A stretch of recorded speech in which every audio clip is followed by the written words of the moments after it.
காதல் எனும் சிறையினிலே தன்னோட அப்பாவுக்காக ரொம்ப ஆசையோட காத்துட்டு இருந்தா அபிநயா. மாணிக்கம் அபிநயாவை தேடி அவ இருக்கிற வீட்டுக்கு வந்தாரு. தன்னோட மகளை அவ பிறந்த நாள் முதல் பார்க்காதவரு இன்னைக்குதான் முதல்ல பார்க்கறாரு. அதுவும் தன்னோட பொண்ணுக்கு 20 வயசு ஆகும்போது கழுத்துல தாலியோட பார்க்கறார். தன் மகளை பத்தி அறிஞ்ச நாள் முதல் அவளுடைய வாழ்க்கையில நடந்த அத்தனை துன்பங்களுக்கும் அவர்தான் காரணம் அப்படிங்கிற ஒரு குற்ற உணர்வு அவரை அணுவணுவா சித்திரவதை செஞ்சுட்டு இருந்தது. அபிநயாவை முதல்ல பார்த்த மாணிக்கம் அவளை பார்த்து கையெடுத்து கும்பிட்டாரு. அம்மா, என்னை மன்னிச்சிடு. நான் காதல் மயக்கத்துல சின்ன வயசுல பண்ண தப்பு உன்னோட வாழ்க்கைய இந்த அளவுக்கு பழி வாங்கிடுச்சு அப்படின்னு கேட்டு நின்னவரை விழிகள் விரிச்சு ஏறிட்டு பார்த்தா, இவர்தான் தன்னோட அப்பாவா?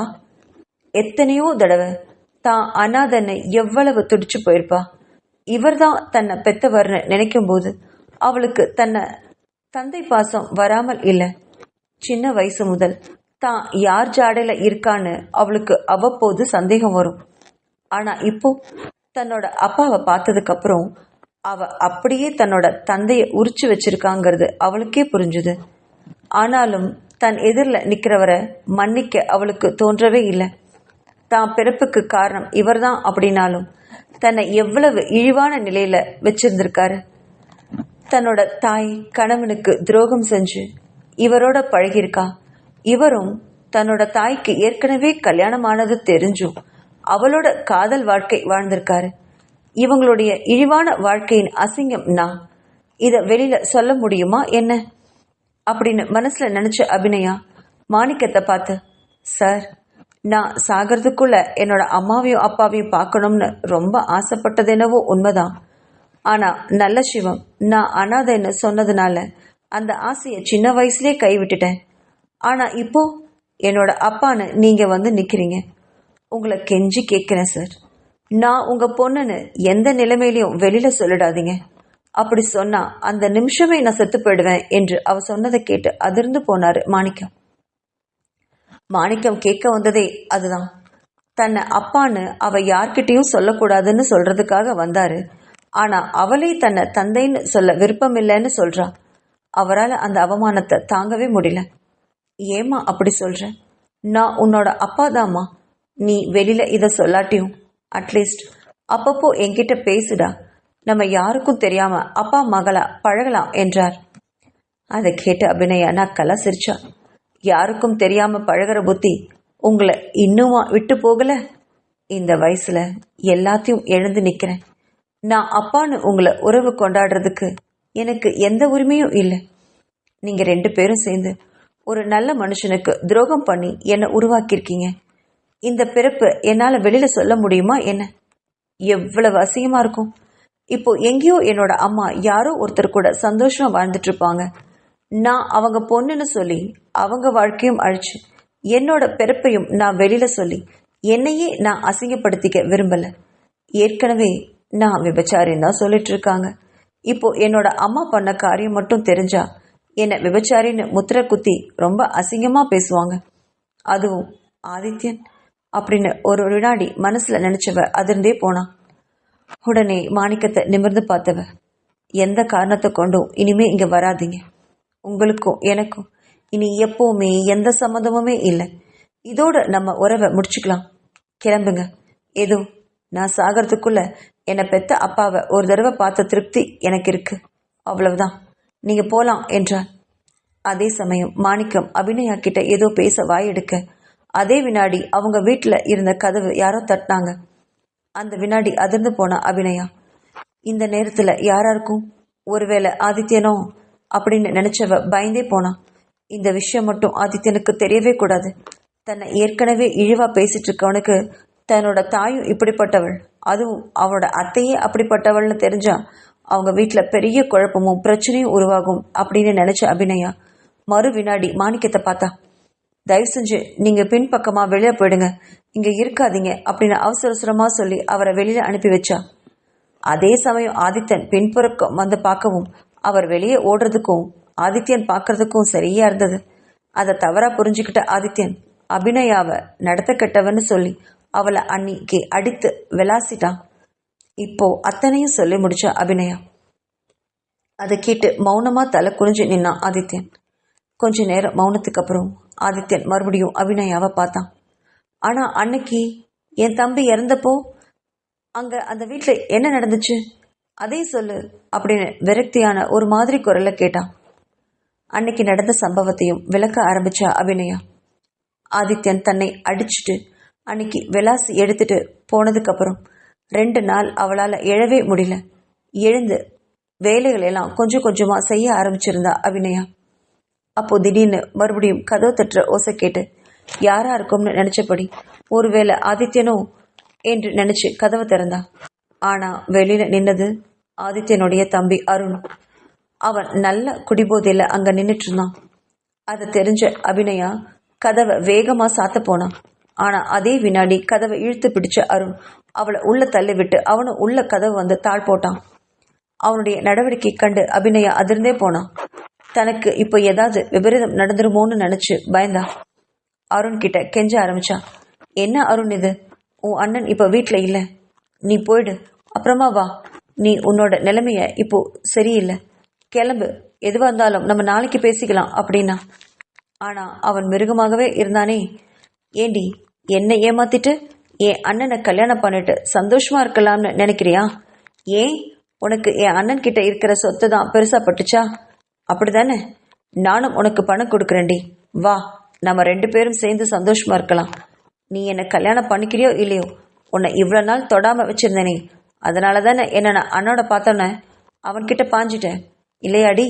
நானும் ஆம்பளை தாண்டி, வாடி என்று புலியாவ கர்ஜித்தவன் அவளை நெருங்க ஆரம்பிச்சான். அபிநயா அவன்கிட்ட இருந்து தப்பிக்க வீட்டுக்குள்ளேயே ஓட ஆரம்பிச்சான். ஆனா என்ன ஓடியும் அவளால தப்பிக்க முடியாம அருண் கை வளையத்துல அன்னைக்கு சிக்கிட்டா. அருண் கையில சிக்கின அபிநயா ரொம்ப மிரண்டு போயிட்டா. இப்போ என்ன பண்றதுன்னு அவளுக்கு ஒண்ணுமே புரியல. 2 நாளைக்கு முன்னாடி ஆதித்யன் அவளை அடிச்ச அடி, உடம்பு வலி வேறு, அவளுக்கு உயிர் போச்சு. இப்போ அருணும் அதே இடங்கள்ல அழுத்தி பிடிக்கவும் அவளால வலி தாங்க முடியாம கண்கள்ல கண்ணீர் அருவியா கொட்டுச்சு. ஒரு வினாடி நிதானிச்சு யோசிச்சு பார்த்தா, இந்த வலியை விட இப்போ இவன்கிட்ட இருந்து தப்பிக்கிற வழிதான் ரொம்ப முக்கியம். ஏற்கனவே குடிபோதையில மிருகமா இருந்தவனை இனி தன்னால சமாளிக்கவே முடியாதுன்னு நினைச்ச அபிநயா தன்னை காப்பாத்த யாராவது வருவாங்கன்னு யோசிச்சு பார்த்தா. இது தோட்ட வீடு அப்படிங்கறனால சுற்று வட்டாரத்துல யாருமே இல்லை. ஆனா ஒரு வழி இருக்குன்னு அவளுக்கு தோணுச்சு. பின்பக்கமா போனா மொட்டை மாடிக்கு போலாம். அங்க ரோட்ல போறவங்க வர்றவங்க சத்தமா கூப்பிட்டா உதவிக்கு யாராவது வரலாம் இல்லையா அப்படின்னு நினைச்ச மறு வினாடி தன்னோட முழு பலத்தையும் பயன்படுத்தி அருணை வேகமா தள்ளிவிட்டா. அடுத்த வினாடி புயல் மாதிரி பின்பக்க வாசல் வழியா போனவ நேரா படியேறி மொட்டை மாடிக்கு போனா. ஏற்கனவே குடிபோதையில இருந்ததுனால அபிநயா தள்ளி விட்டதுல கீழே விழுந்த அருண் தட்டு தடுமாறி எழுந்து நின்னான். பிறகு அபிநயாவை நோக்கி வேகமா ஓடி போனான். அவளை துரத்த ஆரம்பிச்சான். குடிபோதையில கிட்டத்தட்ட மிருகமாகவே மாறியிருந்தான் அருண். தான் காதலிக்கிற பெண்ணை இப்படி அநாகரிகமா அவமரியாதை பண்றோங்கிற உணர்வு கூட அவனுக்கு இல்லை. எப்படியாவது அபிநயாவை அடைஞ்சே ஆகணுங்கிற வெறி மட்டும்தான் அவனுக்கு இருந்துச்சு. அவளை வேகமா பின்தொடர்ந்து போனவன் மொட்டை மாடிக்கு போனவளை பாய்ந்து எட்டி பிடிச்சான். அங்க நின்ன அபிநயா ரோட்ல யாராவது போறாங்களா அப்படின்னு சுற்றுமுற்றும் பார்த்துக்கிட்டே இருந்தா. அப்போ மாணிக்கம் தன்னோட மகளை பார்க்கறக்காக வீட்டுக்கு வந்துட்டு இருந்தாரு. அதை பார்த்த அபிநயாவுக்கு கடவுளே வர்றது மாதிரி இருந்தது. தன்னோட அப்பாவை பார்த்ததும் அவளையும் அறியாம அப்பா அப்பான்னு கூவி கூப்பிட்டா. அதே வினாடி மாணிக்கம் தன் மகளை மேல இருந்து ஏறிட்டு பார்த்தாரு. மேல ஒரு மிருகத்துக்கிட்ட தன்னோட மகள் சிக்கிட்டு தன்னோட கற்பை இழக்க போகிறான்னு தெரிஞ்ச மறு வினாடி உடல் எல்லாம் பதற ஏதோ ஒரு உணர்வு வர வேகமா வீட்டுக்குள்ள ஓடி வந்தவர் நேரா மொட்டை மாடிக்கு போனாரு. தன் மகளை விடும்படி அருணை போராடினாரு.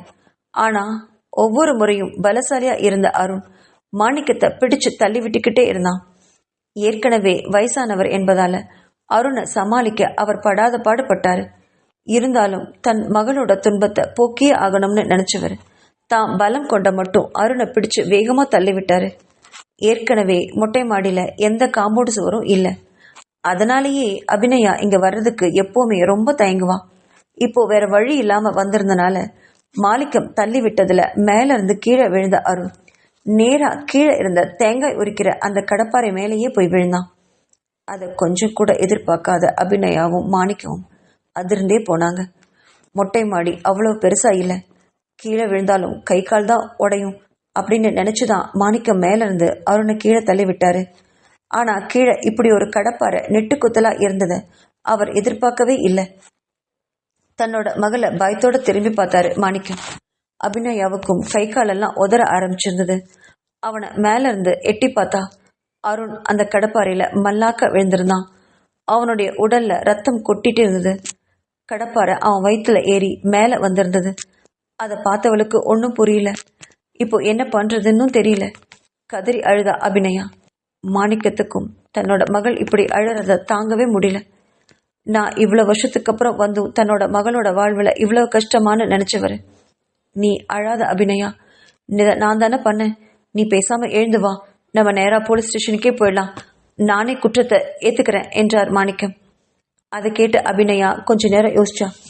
மாணிக்கம் இந்த பழிய ஏத்துக்கிட்டாதான் அவருடைய பெண் அப்படிங்கிறது ஆதித்யனுக்கும் அவருடைய அத்தைக்கும் தெரிய ஆரம்பிச்சிடும்.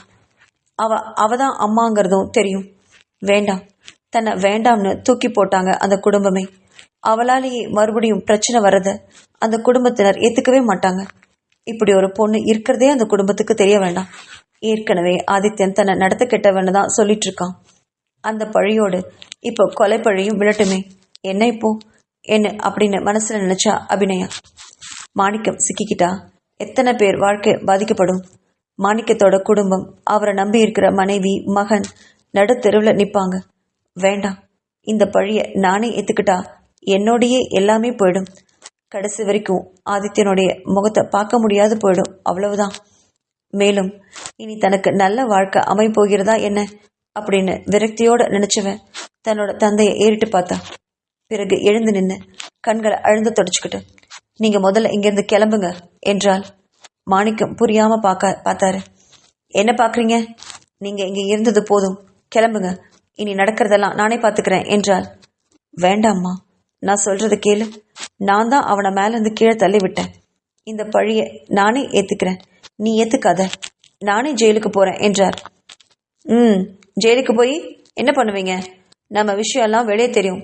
நம்ம மட்டும் இல்ல, இதுல பாதிக்கப்படுறது எல்லாரும் தான். உங்களுடைய குடும்பம், ஆதித்யனுடைய அத்தை வாழ்க்கை எல்லாமே என்னால நாசமா போயிடும். வேண்டவே வேண்டாம். இந்த பழிய நானே ஏத்துக்கிட்டா எல்லாம் என்னோடய போயிடும். அதுதான் எல்லாருக்கும் நல்லது. முதல்ல நீங்க சீக்கிரம் இங்கிருந்து கிளம்புங்க அப்படின்னு மிரட்டி சமாதானம் பண்ணி வற்புறுத்தி அவரை வெளியில அனுப்பி வச்சா அன்னைக்கு அபிநயா. பிறகு அவளே போலீஸ் ஸ்டேஷனுக்கு போன் பண்ணா. தான் தான் மேல இருந்து அருணை கீழே தள்ளி விட்டதா ஒப்புக்கிட்டா. நடந்ததை முழுதும் சொல்லி முடிச்சு ஆதித்யனை ஏறிட்டு பார்த்தா அபிநயா. அவனால நடந்த விஷயங்களை அன்னைக்கு நம்பவே முடியல. தன்னோட மனைவியை ஓடி போய் கட்டிக்கணும் போல இருந்தது அவனுக்கு. அப்படி தோண மறுவினாடியே அவகிட்ட ஓடி போய் அவளை இழுத்து தன்னோட மார்பில போட்டுட்டு கண்ணீர் வடிச்சான். என்னை மன்னிச்சிடு அபிநயா, நான் உன்னை தப்பா புரிஞ்சுக்கிட்டேன். உன்னை பல வகையில தண்டிச்சிருக்கேன். நீ எந்த தப்பும் பண்ணாதவன்னு இப்போ நல்லா புரிஞ்சுக்கிட்டேன். என்னை மன்னிச்சிடுன்னு கதறி அழுதான். அபிநயா அவனை மேல விலக்கி விட்டா. பரவாயில்ல விடுங்க, நீங்க ஒன்றும் தெரிஞ்சு தப்பு பண்ணலையே, தெரியாம தானே பண்ணீங்க அப்படின்னு சொன்னவளை கையை பிடிச்சு இழுத்தான் ஆதித்யன். வா, நம்ம எல்லார்கிட்டையும் இந்த விஷயத்த போய் சொல்லிடலாம் அப்படின்னு அவளை இழுத்த மறு வினாடி அவ அசையாம அப்படியே நிற்கவும் அவளை புரியாம பார்த்தான். என்ன அபிநயா, வா, ரஞ்சனா அத்தை கிட்ட போய் நீதான் அவங்க பொண்ணுன்னு சொல்லிடலாம் என்றான். அவனுடைய கையை உதர்னவ, வேண்டாம், என்ன வேண்டாம்னு வீசி எறிஞ்சவங்க அவங்க கிட்ட நான் தான் உங்க பொண்ணுன்னு போய் நிக்க எனக்கு பிடிக்கல, நிக்கவும் மாட்டேன். இதுக்காக தான் உங்ககிட்ட நான் இது வரைக்கும் இந்த விஷயத்த பத்தி சொல்லவே இல்லை. அவங்க கிட்ட நான் அவங்க பொண்ணுன்னு சொல்லாதீங்க, எப்பவும் சொல்லவும் கூடாது என்று ஆதித்யனுடைய வாயை கட்டி போட முயற்சி பண்ணான். அதை உணர்ந்தவனுக்கு எரிச்சல் வந்தது. நீ என்ன லூசாடி, தப்பு பண்ணது அவங்க, நீ ஏன் தண்டனை அனுபவிக்கணும்? மரியாதையா வா என்று மீண்டும் அவளுடைய கையை பிடிச்சு இழுத்தான். வேகமா அவனுடைய கையை பிடிச்சு உதர்னவ, நான் வரமாட்டேன். மீறி என்ன கூட்டிட்டு போனீங்கன்னா அப்புறம் இந்த வீட்டை விட்டே நான் வெளில போயிடுவேன். குழந்தைய உங்க கண்ணுல கூட காட்ட மாட்டேன் என்று மிரட்டினாள். அதை கண்டு அதிர்ந்து போனான் ஆதித்யன். நீ என்ன பைத்தியமாடி, இப்படி தியாகம் பண்ணி எந்த கோட்டையை நீ கட்ட போற? முட்டாள் மாதிரி உளராத. எல்லாருக்கும் இந்த உண்மை தெரியணும். உன்னை எவ்வளவு கேவலமா பேசுனாங்க, எல்லாருக்கும் உண்மை தெரிஞ்சாகணும். வாடி என்றான். ஆனால் அழுத்தமாக அவ வராம நிற்கவும் ஆதித்தனுக்கு அவளை என்ன பண்றதுன்னே புரியல.